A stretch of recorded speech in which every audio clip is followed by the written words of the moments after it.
മുഖമാണ് ഓർമ്മ വരുന്നത്. ദിലീപേട്ടൻ എന്താണ്? വിജയ മാഷ് കുട്ടികൾ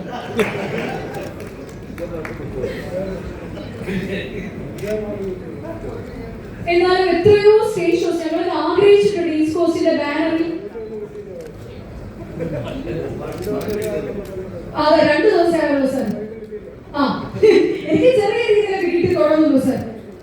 താമസിച്ചു സാർ, മേക്കപ്പ് ചെയ്ത് കുറച്ച് ലേറ്റ് ആയി പോയി സാർ. ഞാൻ വിജയ് സാറിന്റെ പരിപാടിയുടെ കുറച്ച് അധികം മേക്കപ്പ് ചെയ്ത് അതുകൊണ്ട് കറക്റ്റ് ചോദിച്ചു ഇവിടെ എത്ര മണിക്കാണ്? കറക്റ്റ് ഷാർപ്പ് 7 മണിയാണ്. കറക്റ്റ് ഞാൻ വന്നിട്ട് നോക്കി വിചാരം കണ്ടില്ല ഇവിടെ. അവസാനം ഞാൻ അത് വിജയന്റെ എപ്പോഴും അത്ഭുതങ്ങൾ സൃഷ്ടിച്ചിട്ടാണ് ഓരോ ഫംഗ്ഷനും പ്രത്യക്ഷപ്പെട്ടുകൊണ്ടിരിക്കുന്നത്.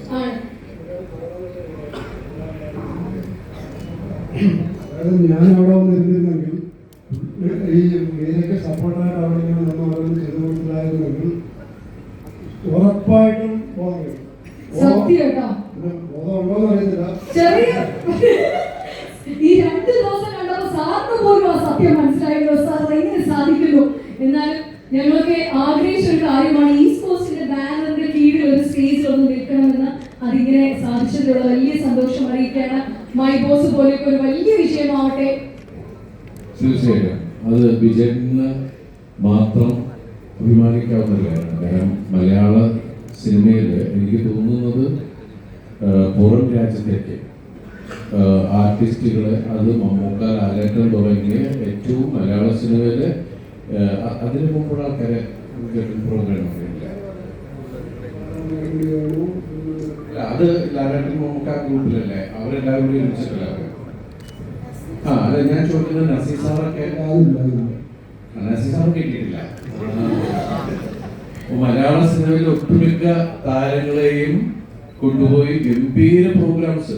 അന്നൊക്കെ അത്ഭുതമായിരുന്നു ശരിക്കും പറഞ്ഞാല് എല്ലാ താരങ്ങളെയും ഒരുമിച്ചൊരു വേദി കാണുക എന്നൊക്കെ പറഞ്ഞാൽ. പക്ഷെ അങ്ങനെ കാണാവുന്ന അവസ്ഥകൾ, അങ്ങനെ ഒരു അത്രയും സ്റ്റേജ് ഷോസ് എത്രയോ വർഷങ്ങൾക്ക് മുമ്പ്. എനിക്ക് തോന്നുന്നത് ഇന്ന് അങ്ങനെ ഒരു സ്റ്റേജ് ഷോ ഇത്രയും ആൾക്കാരെ വെച്ച് ചെയ്യാൻ പറ്റുക എന്ന് പറയുന്നത് ഭയങ്കര ബുദ്ധിമുട്ടുള്ള കാര്യമാണ്. നടക്കില്ല എന്ന് വിചാരിച്ച് ഒരുപാട് ഷോസുകൾ ചെയ്യുക, അതുപോലെ സിനിമകൾ ചെയ്യുക. എന്തായാലും നമ്മളിങ്ങനെ മാറിയെന്ന് ഞാൻ ഒരു ഒറ്റയാന്റെ പോരാട്ടം അല്ലെങ്കിൽ തേരോട്ടം എന്നൊക്കെ പറയുന്ന പോലത്തെ ഒരു യാത്രയാണ്. എന്തായാലും വിജയേട്ട, നിങ്ങളുടെ നല്ല മനസ്സിന്, കാരണം മലയാള സിനിമ അല്ലെങ്കിൽ മലയാള സിനിമയിലെ കലാകാരന്മാർ മുഴുവൻ വിജയേട്ടന് സപ്പോർട്ടായിട്ട് കൂടെയുണ്ട്. അത്രയേറെ അതുപോലെ മലയാളക്കാര ഒരുപാട് താലോലിക്കുന്ന, ആരാധിക്കുന്ന ഈസ്റ്റ് കോസ്റ്റ് ബ്രാൻഡ് ആൽബംസ് എന്നൊക്കെ പറഞ്ഞിട്ടുണ്ടെങ്കിൽ നിങ്ങൾക്ക് എല്ലാവർക്കും അറിയാമല്ലോ. ഒരുപാട് പേര് പ്രണയലേഖനം എഴുതുമ്പോൾ വിജയേട്ടൻ്റെ 2 വരികൾ അതിൽ നിന്ന് എടുത്തുകൊണ്ട് പോയിട്ട് അതിൽ ആഡ് ചെയ്യുക എന്നൊക്കെ പറയുന്നത്. അതുകൊണ്ട് ഞാൻ എപ്പോഴും പറയുന്നത് പ്രണയമാണ് നിൽക്കുന്നത്.